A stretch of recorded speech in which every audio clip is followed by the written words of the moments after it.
So Simon, what's the background to the garden? Well, it's an interesting one. It really started in 1969. The site, as most people on the island know, was a former TB hospital, and it had been allowed to go derelict for 10 years. The Ventnor Urban District Council purchased it, demolished it, and then sort of threw their hands up in the air and said, oh, what are we going to do now?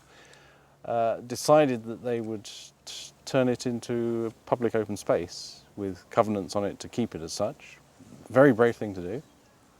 And started the Steep Hill Pleasure Gardens. It was then brought to the attention of Sir Harold Hillier of Hillier's Nursery, and he got quite excited about it and said, well, the Isle of Wight's a great place to try lots of exotic plants that are not quite hardy on mainland Britain. In 1972, this was renamed and opened by Lord Mountbatten as the Ventnor Botanic Garden. What makes the location so special? The undercliff, it's quite simply a wonderful microclimate. You've got a great storage radiator. It also protects you from the northerlies. You've got the influence of the sea right there, a couple of 100 metres away. But in terms of a microclimate, absolutely fantastic.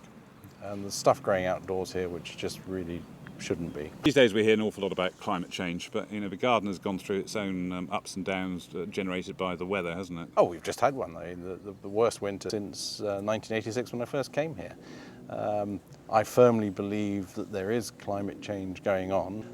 Certainly the garden is one of the first places to show it in terms of flowering times, and the stuff that I'm growing here that 24 years ago I would never have dreamt of planting out of doors. For example, we've just planted an olive grove, and we're having a climate shift. Let's give it a go. Vent the virgin oil, what a thought, fantastic. The great storm, that did some serious damage to the garden. The place was devastated. I'd had the 86 winter, which was miserable, and a lot of the tender stuff had been killed, and then razed to the ground, really, by hurricane force winds. And I had an immediate migraine that morning. And thought that's the end of my job. I've only been here 6 months, but in fact, blank canvas. It was fantastic. It didn't take me long to realise that I had a wonderful opportunity to do lots of exciting things. So what is your remit? Self-imposed. My background is botanic gardens. I trained at Kew. Quite a lot of my staff are botanic garden trained. We're looking to create a garden that pushes the boundaries of what you can grow in Britain, as well as actually providing a whole collection of plants that have a global significance in terms of plant conservation. We're very much part of the National Plant Collection Network, which is, there's a European community, a global community, and then there's the local community, which is Britain and Ireland. We have an extremely important place to play in terms of our scientific collection of plants. We have a number of plants here which are grown in 1 or 2 gardens in the world. So there's a trade-off of plants going on all the time between botanic gardens all over the place. It sounds like you have a lot of freedom to innovate and experiment with the garden. I don't think I give people the opportunity to not, really. We're doing a lot of things that are very different on a shoestring budget. And I think that a lot of people are sitting up and taking notice. The way we garden is different to an awful lot of gardens. We're going with the environment that we've got. We're creating gardens that are as near self-sustaining as possible. Our Mediterranean garden is a classic example. That's been allowed to do its own thing for 6-7 years and is developing really well. We've just done a Southern Hemisphere garden which is planted on the same lines, and we're watching things metamorphose, really. We're allowing nature to do its thing, but at the same time with a bit of a managing hand. We do a lot of geographical stuff. It enables people to see floral kingdoms from all over the world in a collection of plants that would be growing together. So that gives people an impression of far distant lands, or even lands that they're familiar with. For example, the Mediterranean. The other aspect of the garden is just an ornamental garden with mixed borders, ornamental shrubs and plantings, so that there's an element of it being an attractive place to come to. But I think the two together mix very well.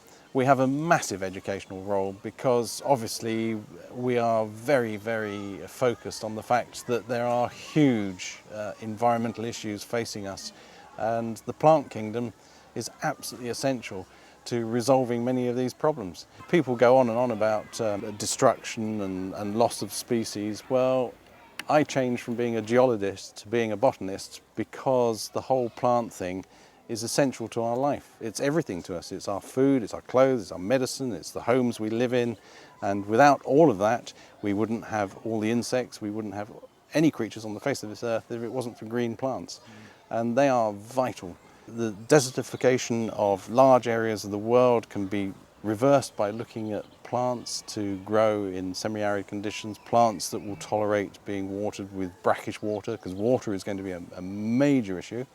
And all the diversity of plants around the world, massive, massive underutilised food crops that we don't know anything about. And how popular is it with the public? 300,000 visitors a year. It does upset me that we have people who live in, shall we say, Newport or Cowes who've never been here. So we're not getting the message out to everybody, and that's a sadness. But yeah, we've got a national reputation. We bring lots and lots of coach parties of horticultural clubs and special interest societies come to the island. This is part of their itinerary. Do you think the island has a role to play in leading awareness and helping develop new green opportunities? We're lagging behind, quite frankly. Yes, we should. We've got the opportunity here to do absolutely wonderful things. Homeowners here should be encouraged to do all sorts of things. Ground source heat pumps, using all sorts of power generations that are currently available. There are so many countries that are so far ahead of us. Sun, we've got more sun than most people in Britain, and we're not using it. That's madness. What more could the gardens do? We could take some initiatives to the community, such as community gardens. For example, we have just signed a new catering franchise with the Royal Hotel to deliver our catering, which I think is absolutely brilliant. We're looking at the possibility of doing a sort of Raymond Blanc type thing here, where we raise a lot of the herbs and the soft fruit for use in our cafe. Now, we're probably going to get to a point where we're raising more than we actually need for the cafe, and then the produce can be fed back into the community as well as us selling it to people coming here. No food miles involved, good quality stuff from literally, as they say, fork to table. We have a huge opportunity here to be an island producer of plants. We could commercialise in a big way. We already sell plants, but I've got the expertise to produce wonderful plants that are actually raised on the island. To do that just requires investment, presumably. Yeah, and we could become an island producer for island gardeners. We're doing it in a very small way, but it could be the difference between us going under as a garden and us actually having a business.